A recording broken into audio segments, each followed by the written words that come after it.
Сайн байна уу? Би Өвөр Монголоос ирсэн. Энэ удааны энэ олон улсын малчдын ийм сайхан нэг чуулган болсонд би бас өөрийн баяраар ирж орсондоо маш сэтгэл маш өндөр байна.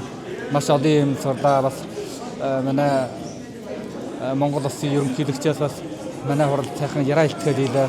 Маш их хүндэтгэл үзэж байна. Мал аж ахуй бол миний хувьд бол би өөрөө малчин хүн байгаа шүү дээ. Мөн хөдөөгөөнийг мөн мал малжиж байгаа. Өдөртгийн үед бол бас ийм нэг хурал чуулган бол манай мал малжиж байгаа хүмүүсд авч хэлбэл маш их олон төрөлд их байхаа, олон юм олж сурах байхаа гэж бодож байна.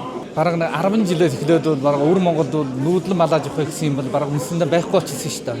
Одоо бол бүр сошиал байгуулад одоо өвлийн хашаа сарвч малын төхөөрөмж бүрэн бүтэн болсон. Өдөртгийн үед бол одоо бараг найшаан чашаагаан дөрвөн ударлаар гэж нүүж явна гэдэг ийм боломж байхгүй болчихсон. Гэхдээ манай Монгол улсад авч ялах юм бол Монгол улсын малчдууд бол жилийн дөрвөн ударлаар гэхэд нутгаан сэлбээ малждаг ийм сайхан соёлтой байгаа. Би бас Монгол улсад хэд удаага ирж байгаа бараг 5 6 удаага ирж байгаа. Тэгээд хөдөөгийн амьдралыг бас ойлгохоор түрүү хэдэн жил бас явж исэн. Инхээр үед бас ямар гоё санагддаг надад. Миний хувьд өөрөө бас мөн залуу малчин шүү дээ. Энэ удааны чуулгаанд ирж орсон. Гэхдээ яг орчмын 2 жилээс эхлээд залуу малчдууд орон нутгадаа бочиж мал малжиж байгаа бас олон болж байна. Үгүй бол түрүү 8 жилээс 10 жилийн өмнө бол нэг хэсэг залуучууд бол хот ороод хотод одоо хөссөн ажил хийдэг юм уу, энэ төр ажил хийдэг юм уу ингэж олон явж байсан гадагшнаа. Бараг дунд насны хүмүүс өдлө хөдөөгөө малаа малжиж исэн.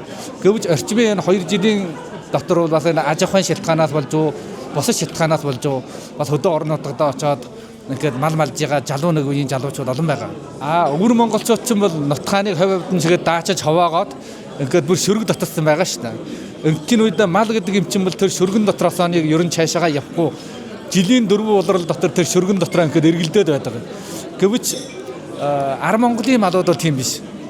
Хэдэн зуун газар хэдэн зуун километраар ингээд оторлоод нүүдлээд явчихдаг юм болохоор олон жилийн бэлчээр ургамлаас нь эхлээд олон төрлийн имийг ингээд олж идэх боломжтой шүү дээ. Гэвч Өвөр Монголын малууд бол тийм биш. Зөвхөн тэр шөргөн дотрооныг иддэг тэр нэг хэдэн төрлийн тэр нэг өвс ургамлыг л идээд их олон төрлийн юм олж идэх юм байчихсан шүү дээ. Яг махны чанар бас суларлаа гэж хэлхийн арга байхгүй. Бас олон төрлийн өвс ургамлтай ийм бэлчээртэй гэсэг газрууд бас байгаа. Ийм газруудын малын махны чанар чансаа бол мөн л зөндөө сайн байгаа. Мөн бэлчээрээр балж байгаа шүү дээ. Манайх бол одоо яг чигээр бордон таргалуулах тийм ажлыг хийж байгаагүй шүү дээ. Өвөр Монголын нэг хэсэг малчдууд гэвч нэг хэсэг малчдууд хийж байгаа байна. Яг миний нэг залуу малчин болсны хувьд шүү дээ. Яг энэ малжих орон гэдэг яг манай ар Монголын энэ байгалийн мал аж ахуй яг тор хүрээгүй ийм өнг тайван чөлөөтэй ийм мал аж ахуй бол яг манай нүүдэл мал аж ахуйд бол тохирдгол мал аж ахуйд гэж би тавьдаа боддог.